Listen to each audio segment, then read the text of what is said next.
Assalamu alaikum. Continuing the part 9 of solutions chapter, where we will discuss some more numericals on the left out colligative properties, that is depression in freezing point and osmotic pressure, and problems on Van 't Hoff factor. Next question depression in freezing point के ऊपर है. Depression in freezing point, elevation in boiling point, formula same है. वहाँ पे के F आता है, के बी आता है, यहाँ पे के एफ आएगा. वहाँ पे डेल्टा टी भी था, यहाँ पे डेल्टा टी एफ आता है. वहाँ पे एलिवेशन होता है और यहाँ पे डिप्रेशन होता है. That's all. सिर्फ फ़र्क यह है कि डेल्टा टी बी हम कैलकुलेट करते हैं T B minus T naught B, लेकिन डेल्टा टी एफ कैलकुलेट करते वक्त T naught F minus T F आता है, क्योंकि सोल्यूशन का यहाँ पर फ्रीजिंग पॉइंट कम हो जाता है. Let's see. 45 gram of non-volatile solute. Again, solute value is given. How much? W2 है 45 gram. Is mixed with 600 gram of water. यानी कि ये वैल्यू हो गई W1. Freezing point of solution was lowered to. कम हो गया. Freezing point of solution is lowered to. कितना हो गया? 271 Kelvin. यानी कि इनिशियल वैल्यू तो यहाँ पे मेंशन नहीं है, आपको अंडरस्टैंड करके लेना है, लेकिन कितना हुआ है, कितना लोअर हुआ है वो दिए हैं 271 kelvin. Calculate the molar mass of solute given Kf for water is 1.86 kelvin Kg पर मोल. हर एक सॉल्वेंट का Kf Kb वैल्यू कांस्टेंट होता है जो आपको क्वेश्चन में दिया जाएगा. अब यहाँ पर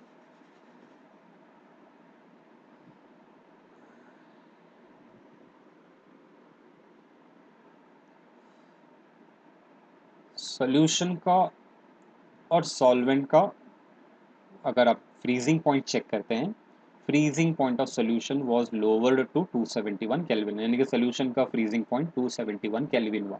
अब सॉल्वेंट क्या कितना है? सॉल्वेंट क्या है यहाँ पर? वाटर. तो आपको याद रखना है वाटर का फ्रीजिंग पॉइंट होता है 273.15 केल्विन. करेक्ट वैल्यू आप अप्रॉक्सीमेटली 273 कैलकुलेशन में यूज़ कर सकते हैं. तो यहाँ पे आपको टी नॉट एफ वैल्यू सीधा सीधा ले लेना है क्वेश्चन को अंडरस्टैंड करके. तो ये वैल्यू है आपकी टी नॉट एफ. कैसे आ रहे हैं? ये फ्रीजिंग पॉइंट ऑफ वाटर होता है 273. सोल्यूशन का फ्रीजिंग पॉइंट कितना हो गया? 271 minus T F. So difference is 2 kelvin, right? So understand the question. When the solvent water is given, definitely freezing point of water is 273 Kelvin. Sometimes if you are doing calculations of elevation in boiling point, अगर वहाँ पे boiling point of solvent नहीं दे रहे हैं तो आपको लेना कितना है? 373 Kelvin. Freezing point 273 Kelvin, boiling point 373 Kelvin. तो यहाँ पे 273 माइनस 271 लेंगे, 2 Kelvin. This will become delta TF, that is depression in freezing point, delta TF. Molar mass calculate करना है फिर से. मोलार मास M2 इधर ले लो, डेल्टा TF इधर आ जाएगा. KF वैल्यू क्वेश्चन में दिए हैं 1.86. मास ऑफ सोल्यूट है 45 into 1000 divided by delta TF into mass of solvent. Substitution correct हो गया तो आंसर करेक्ट आ जाएगा, नहीं तो पूरा रॉन्ग. 3 मार्क्स आपके चले गए, राइट? बहुत ही इंपॉर्टेंट क्वेश्चन से 3 मार्क्स इजीली स्कोर कर सकते हैं. ज़रा भी अगर फॉर्मूला रॉन्ग लिखे तो पूरा रॉन्ग. शर्ट का एक बटन रॉन्ग हो गया तो पूरे बटन रॉन्ग से लग जाएंगे. तो यहाँ पे भी वही है, करेक्ट फॉर्मूला लिखो, करेक्ट सब्स्टिट्यूशन करो, आपको करेक्ट आंसर मिल जाएगा. लास्ट में आपको ये यूनिट लिखना है. 69.75 आंसर आएगा, चेक कर लो.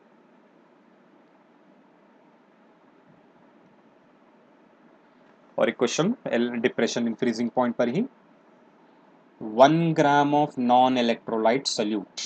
Non-electrolyte which neither associates nor dissociates. Remember, अब जितने भी हम क्वेश्चंस डिस्कस कर रहे हैं, एक ऐसा सल्यूट है जो ना एसोसिएट होता है ना डिसोसिएट होता है.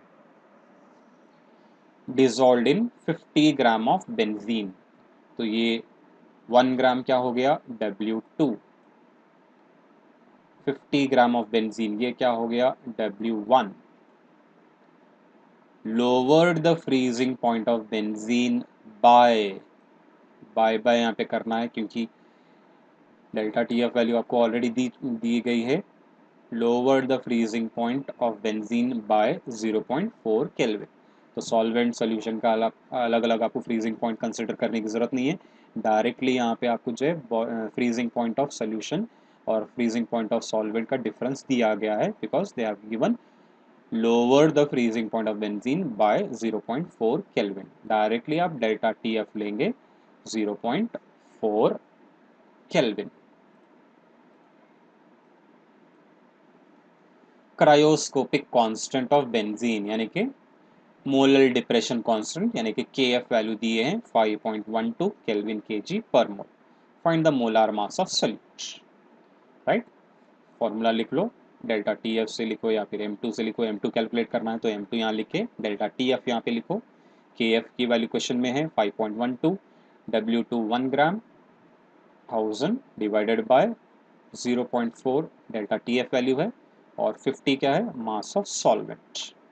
So M2 you will get the answer as 256 gram per mole.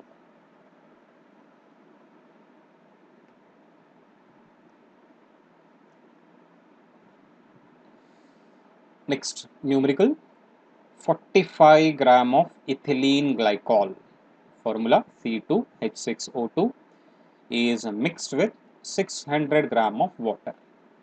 Ethylene glycol solute है, कितना है 45 ग्राम, यानी कि ये W2 किसमें मिक्स कर रहे हैं हम 600 ग्राम ऑफ वाटर, यानी कि वाटर सॉल्वेंट है। W1 value 600 gram. Calculate the freezing point depression. Freezing point कितना कम हो रहा है वो आपको कैलकुलेट करना है। यहाँ पे मोलार मास वगैरह कैलकुलेशन नहीं पूछे हैं, तो आपको यहाँ पे फ्रीजिंग पॉइंट डिप्रेशन यानी कि delta T F, change in freezing point आपको कैलकुलेट करना है। के एफ वैल्यू 1.86 दी गई है, molar depression constant that is 1.86। तो delta T F formula directly आप कर सकते हैं, के F into W2 into 1000 divided by M2 into W1। के एफ पता है, क्वेश्चन में दिए हैं 1.86, W2 45 gram of ethylene glycol दिए हैं, मास ऑफ सोल्यूट हो जाएगा 45 multiply by 1000 divided by mixed in 600 gram of water, W1 दिए हैं।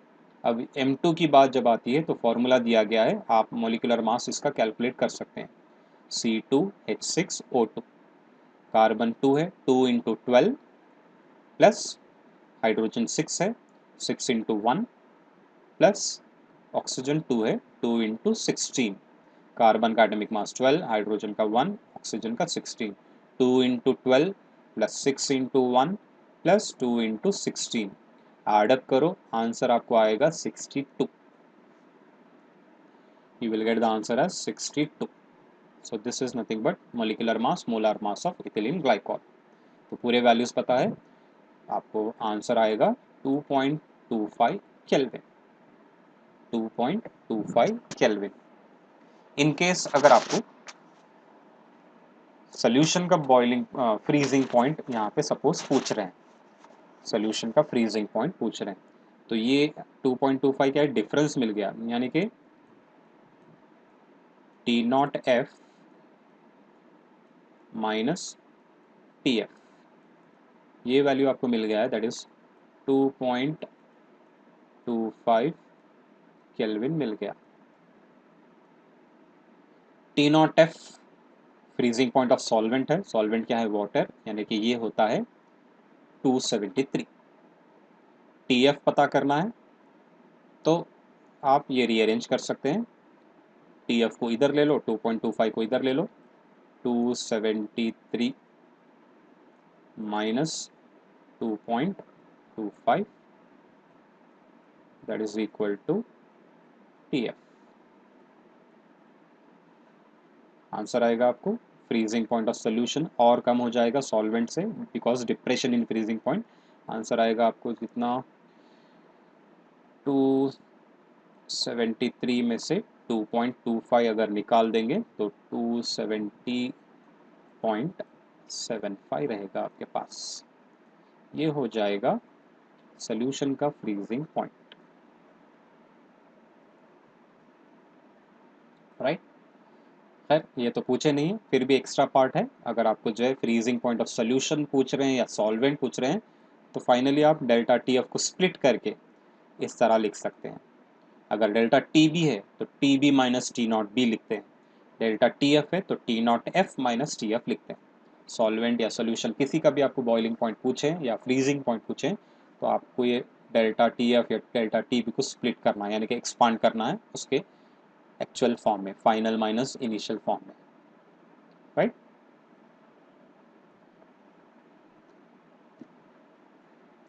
One more question, addition of 0.643 gram of a compound यानी कि solute to 50 ml of liquid, यानी कि सॉल्वेंट का वॉल्यूम दिए हैं अभी, क्योंकि एलिवेशन, डिप्रेशन और आरएलवीपी में हम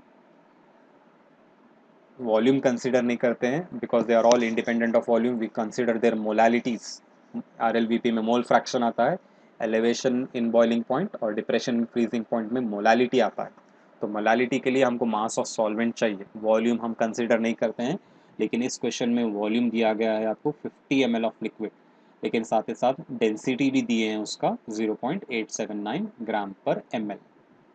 lowers the freezing point from 5.51 degree Celsius to 5.03 degree Celsius. Calculate molar mass of the compound. Same method है, कुछ भी चेंज नहीं है, सिर्फ इतना पार्ट आपके लिए एक्स्ट्रा हो जाता है। 50 ml of liquid along with the density they have given, right? Now we know that density is equal to mass by volume. अब वॉल्यूम पता है आपको, डेंसिटी भी क्वेश्चन में दिए, उस कंपोनेंट का मास आप कैलकुलेट कर सकते हैं। Mass is equal to density into volume. Density यहाँ पे कैलकुलेशन है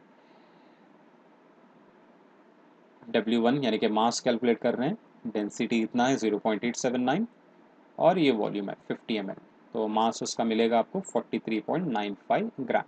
W1 मिल गया, right. So W2 0.643 gram of solute यानी कि W2, W1 यहाँ पे मिल गया आपको, delta TF 5.51 minus 5.03 degree Celsius है। रिमेंबर अगर आप माइनस कर लेंगे तो आंसर आएगा आपको 0.48 डिग्री सेल्सियस। कैलकुलेशन पूरा केल्विन स्केल कंसीडर करके करते हैं क्योंकि KF की वैल्यू आपकी केल्विन में रहती है। लेकिन जब आप डिफरेंस कैलकुलेट करेंगे फिर से इसको केल्विन में चेंज करने के लिए 273 ऐड करने की ज़रूरत नहीं है। आप टेम्परेचर जब डिफरेंस ले रहे हैं, डिफरेंस लेने के बाद उसको आप केल्विन स्केल में डायरेक्टली लिख सकते हैं। आप इसमें फिर से 273 ऐड करेंगे तो पूरा रॉन्ग हो जाएगा। अगर आप पहले डिफरेंस लेने से पहले केल्विन में चेंज करके डिफरेंस ले रहे तो ये और बात है, लेकिन ऑलरेडी आप सेल्सियस स्केल में डिफरेंस ले चुके हैं 5.51 minus 5.03, you will get the answer as 0.48 degree Celsius. अगर आप इसको दोनों को केल्विन में चेंज करके भी डिफरेंस लेंगे तो आंसर आएगा आपको 0.48 केल्विन डिफरेंस, राइट। रिमेंबर ये बहुत इंपॉर्टेंट है, कंफ्यूज क्या करते हैं, सेल्सियस में दिए बोल के पहले डिफरेंस लेते हैं, बाद में 273 ऐड करते हैं, पूरा रॉन्ग हो जाएगा। ऑलरेडी दोनों वैल्यू सेल्सियस में डिफरेंस ले लो, उसको सिर्फ आपको केल्विन फॉर्म में लिखना है, फॉर्म में चेंज करना नहीं है, सिर्फ ये के यूनिट लिखना है बस। 0.48 degree Celsius is the difference, it can also be written as 0.48 kelvin, right. So here delta TF भी पता चल गया 0.48 केल्विन है। अब आप M2 कैलकुलेट कर सकते हैं। KF is known, mass of solute is known, delta TF is known and mass of solvent is known. So you will get the answer as 156 gram per mole.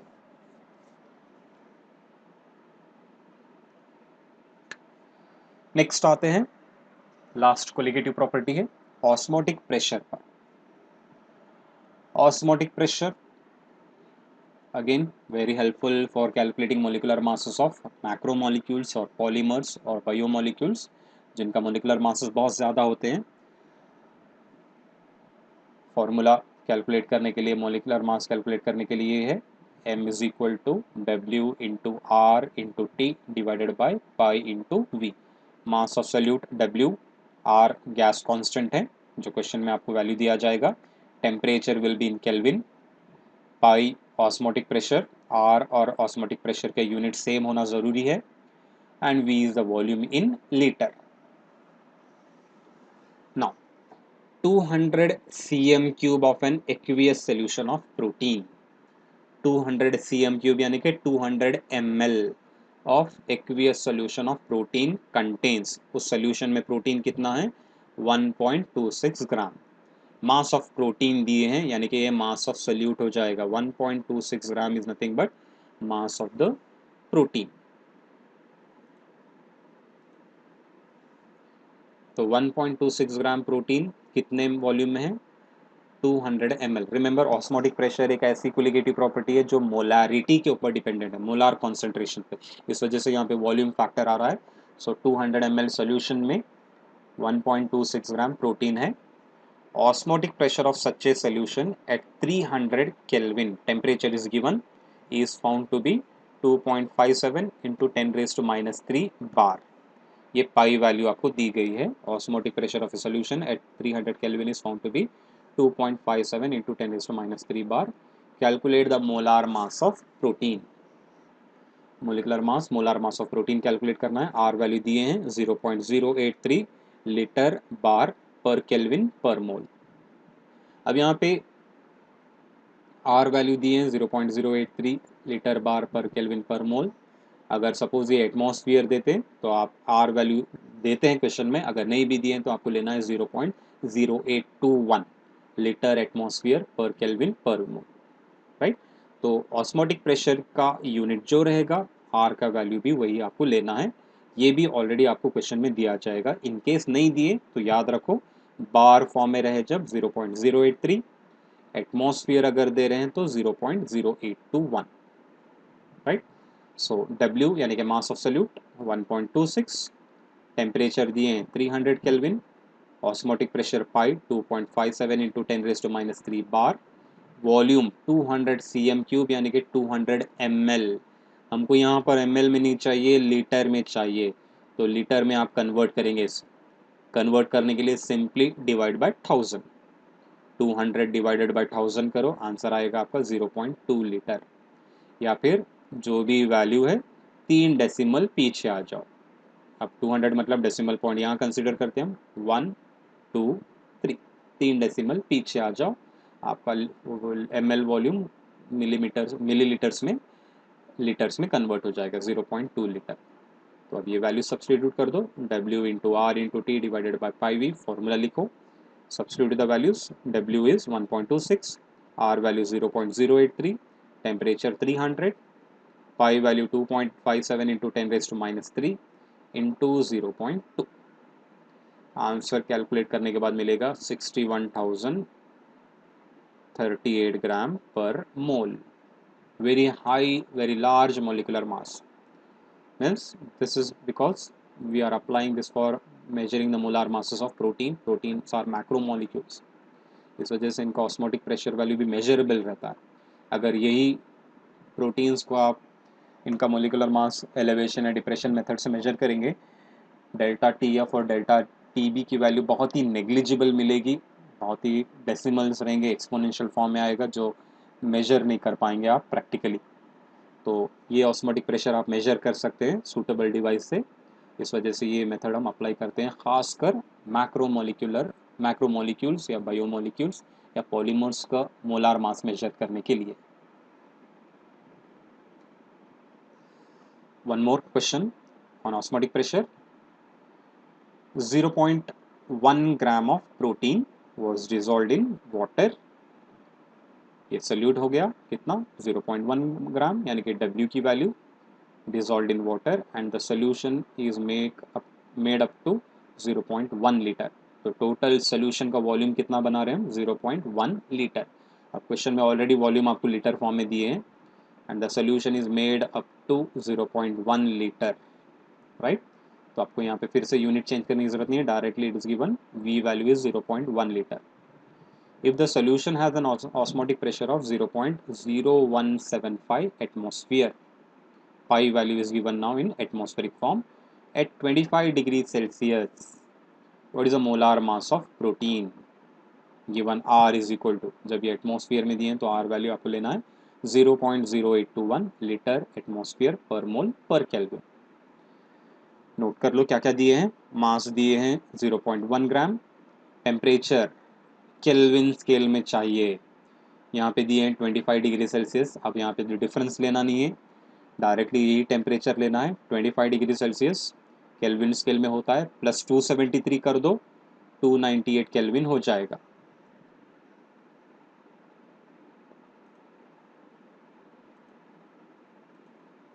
It will become 25 plus 273, 298 Kelvin. Pi value 0.0175 atmosphere and volume is given 0.1 liter. R value substitute करो, यहाँ पे दिए हैं question में। Substitute all those values. M is equal to WRT divided by pi V. W value 0.1, R value 0.0821, temperature is 298 and here 0.0175 into 0.1, 0.015175 pi value है और 0.1 volume of solution. So you will get the answer as 1398 gram per mole.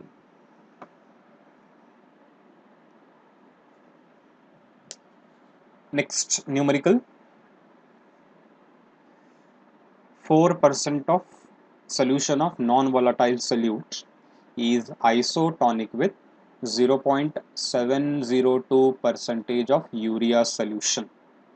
Calculate molar mass of non-volatile solute given molar mass of urea is 60 gram per mole. अब यहाँ पर 4% solution of a non-volatile solute, एक unknown solute है, concentration दिए हैं उसका 4% by mass, या फिर 4% mass by volume method भी ले सकते हैं, is isotonic with, what is the meaning of isotonic? Two solutions having same osmotic pressure at a given temperature. Two solutions having same osmotic pressure at a given temperature. So it is isotonic with 0.702 gram urea solution. Calculate molar mass of non-volatile solute given molar mass of urea is 60 gram per mole.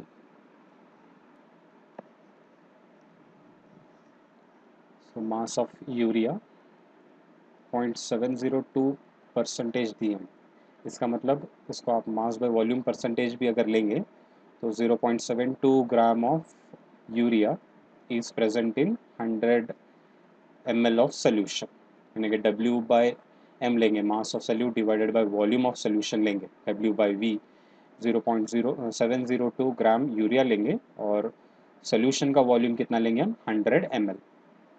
4% solution of non volatile solute भी है, तो इसको भी आप 4 gram solute लेंगे divided by 100 ml of solution, right. So ये जो भी कॉन्सेंट्रेशन दिए हैं इसको आप मास बाय वॉल्यूम मेथड में कंसिडर करना है। मास ऑफ सोल्यूट 4 ग्राम लेंगे divided by 100 ml of solution, जब आपको definitely mass by volume percentage 4% आएगा। यहाँ पे 0.702 ग्राम यूरिया लेंगे divided by 100 ml of solution, again you will get the percentage as 0.702%। तो mass of urea 0.702 gram, mass of the non-volatile solute, it should be non-volatile solute, that is equal to 4 gram, right. अभी आपको पूछे क्या है, molar mass of non volatile solute, यानी कि इस non volatile solute का आपको मोलिकुलर मास मालूम करना है, molar mass. Mass of solute तो 4 ग्राम है, मोलार मास मालूम करना है। अब ये कैसे करेंगे हम, आइसोटोनिक का कॉन्सेप्ट अप्लाई करेंगे। When we say solutions are isotonic they will have same osmotic pressure, इसका मतलब पाई वैल्यू इस नॉन वोलाटाइल सोल्यूट का यूरिया के पाई वैल्यू के बराबर रहेगा। Osmotic pressure of non volatile solute is equal to osmotic pressure of this urea solution.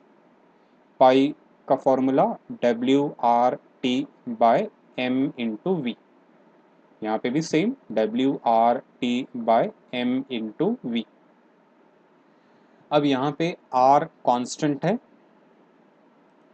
Temperature भी same है दोनों के लिए, क्योंकि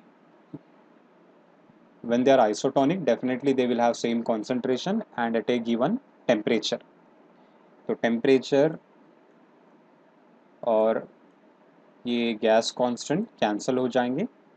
इवन दोनों का वॉल्यूम भी हम 100 ml ये ले रहे हैं, इसका भी वॉल्यूम हम 100 ml सॉल्यूशन ले रहे हैं, तो ये वॉल्यूम भी सेम है, ये भी कैंसिल हो जाएगा। तो जब भी आपको आइसोटोनिक सॉल्यूशंस दिए जाएंगे, ये तीन फैक्टर कैंसिल हो जाते हैं। यूजुअली आर एंड टी तो कैंसिल ही हो जाएगा, आपको वॉल्यूम एक देखना है, वॉल्यूम भी अगर वही है तो वॉल्यूम भी कैंसिल हो जाएगा।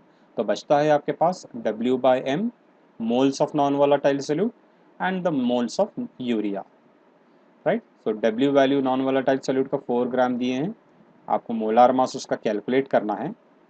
मास ऑफ यूरिया इज गिवन 0.702 और इसका मोलार मास भी दिए हैं 60।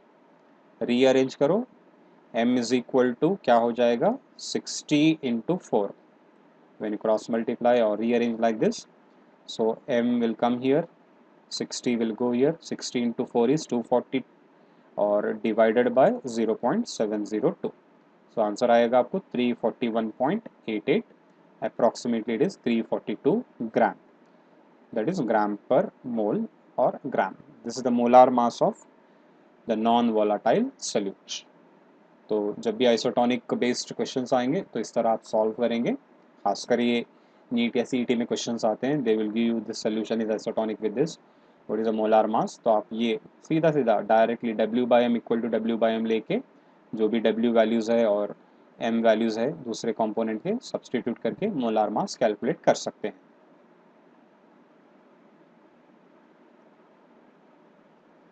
Next question is based on the Van 't Hoff factor. I calculation. Van 't Hoff factor indicates the extent of association or dissociation and it is denoted by I.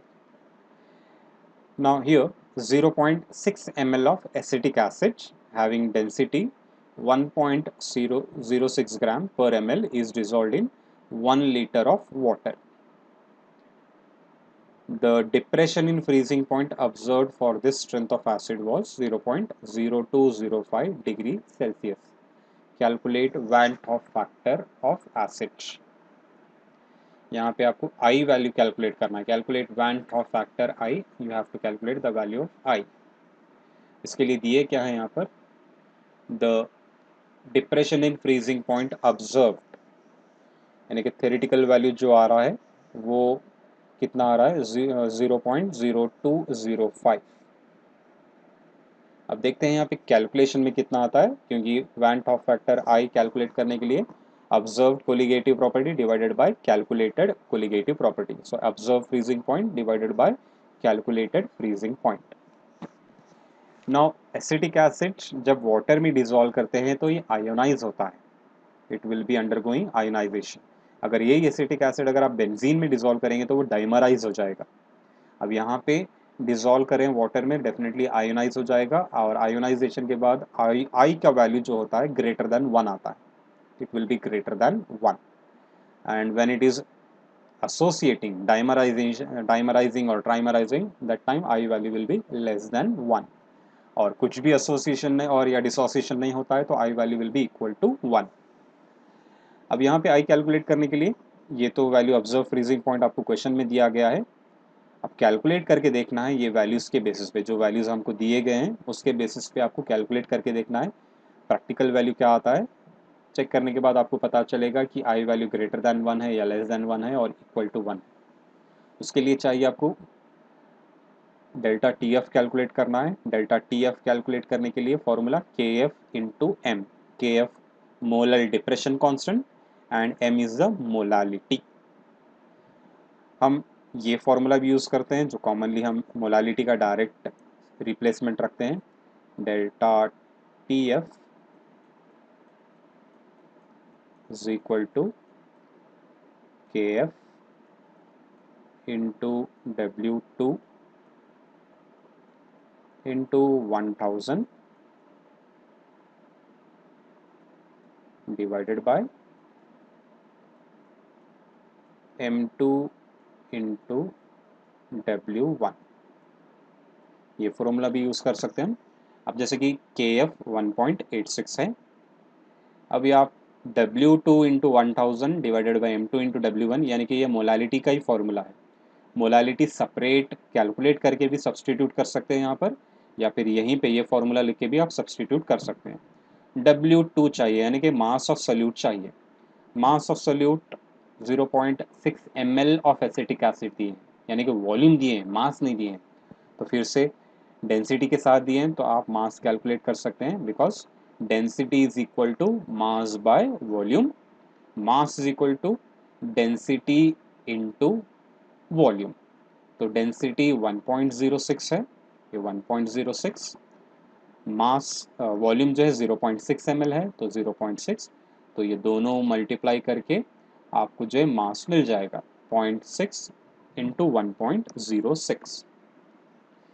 0.6 is nothing but the volume of the acetic acid, and 1.06 is nothing but it is density of acetic acid। तो ये दोनों multiply करेंगे तो आपको approximately यहाँ पे answer जो आएगा 0.636 ग्राम। ये वैल्यू आप W2 के लिए ले सकते हैं। This value can be used as W2, right. या फिर नंबर ऑफ मोल्स कैलकुलेट करना है। मोल्स कैलकुलेट करने के लिए क्या चाहिए? Mass by molar mass. मास मालूम करने के लिए वॉल्यूम इनटू डेंसिटी ले रहे हैं डिवाइडेड बाय मोलार मास, तो आपको मोल्स मिलेंगे 0.0106 मोल। मोलालिटी का फॉर्मूला है, it is the number of moles of solute present in 1 kg of solvent. Number of moles present in 1000 ग्राम, यानी कि डिवाइडेड बाय 1 ले लो, तो आपको मिलेगा आंसर यहाँ पे 0.0106 मोल पर kg। अगर आप ग्राम में ले रहे हैं तो यहाँ पे मल्टीप्लाई बाय 1000 करना पड़ेगा, जब जाके आपको आंसर आएगा। So here instead of going with this lengthy method you can substitute over here. W2 आपको मिल जाएगा 0.636 इंटू 1000 है, मोलिकुलर मास 60 है एसिटिक एसिड का, और W1 1 लीटर ऑफ वाटर, यानी कि यहाँ पे भी 1000 लेंगे आप। 1000 1 लीटर ऑफ वाटर, वाटर का डेंसिटी होता है 1, तो डायरेक्टली आप यहाँ पे 1000 लिखो, क्योंकि यहाँ पे 1000 जो कन्वर्शन फैक्टर ही है, 1000 कैंसिल हो जाएंगे, तो आंसर आपका आएगा फिर से 0.0106। तो 0.06 अब बचता क्या है? KF 1.86 into 0.0106, you will get the answer as 0.0197 kelvin. Substitute करके देखो, यहाँ पर आपको वही मिलेगा। अब यहाँ पे डायरेक्ट जो क्वेश्चन में आंसर यहाँ लिखा हूँ मैं सोल्यूशन में, ये इतना पार्ट 0.0106 के बराबर है। बचा क्या है आपका? KF 1.86। आपको आंसर कितना आ रहा है? 0.0197। This is the calculated value. So Van 't Hoff factor is nothing but observed colligative property divided by calculated colligative property. Observed is 0.0205, that is nothing but they have given depression in freezing point observed for the strength of acid was 0.0205, यानी कि change in freezing point है, degree Celsius में दिए हैं। इसको आप directly kelvin में लिख सकते हैं, क्योंकि ये डिफरेंस है, already it is a difference. तो यहाँ पे केल्विन में लिखे हैं, तो डेफिनेटली इसको भी आप केल्विन में ही कंसिडर करो। आप ऐड नहीं करना है, रिमेंबर 273 ऐड नहीं करना है, क्योंकि ये डिफरेंस वैल्यू है। तो 0.0205 divided by 0.0197, you will get the answer as 1.041। मतलब यहाँ पे और एक क्वेश्चन क्या अराइज होता है, अगर एसिटिक एसिड डिसोसिएट हो रहा है, तो डिसोसिएट जब होता है एसिटेट आयन एक मिलता है CH3COOH, और एक आयन क्या मिलता है? H+, means 2 ions are produced, 2 moles of solute particles हो रहे हैं। आई वैल्यू 2 होना चाहिए, आई वैल्यू 2 आने के बजाय 1.041 मिल रहा है। ये इसलिए मिल रहा है क्योंकि पूरा एसिटिक एसिड डिसोसिएट नहीं होता है। जब जितना भी आप एसिटिक एसिड ले रहे हैं, पूरे का पूरा अगर 100% डिसोसिएट होगा, तब आपका आई वैल्यू जितने आयन्स प्रोड्यूस हो रहे हैं उसके बराबर मिलता है, यानी कि n के बराबर मिलता है। n is nothing but the number of ions produced after dissociation. यहाँ पे अब 2 के बराबर क्यों नहीं आ रहा है? यहाँ पे पार्शियली डिसोसिएट हो रहा है, इसका कुछ अल्फा है, डिग्री ऑफ डिसोसिएशन है, उतना ही डिसोसिएट हो रहा है। जैसे कि 0.016006 मोल में से थोड़ा ही पार्ट डिसोसिएट हो रहा है, जिसके वजह से आई वैल्यू 1.041 इतना ही बढ़ रहा है. It is increasing by this factor. यानी कि 0.01041 I can call this as the alpha value, right? So like this, whenever you are not getting exact 2 value or exact 3 value depending on the number of ions produced, it indicates that that solute is not undergoing complete dissociation. So these are all the different types of numericals in this solutions chapter.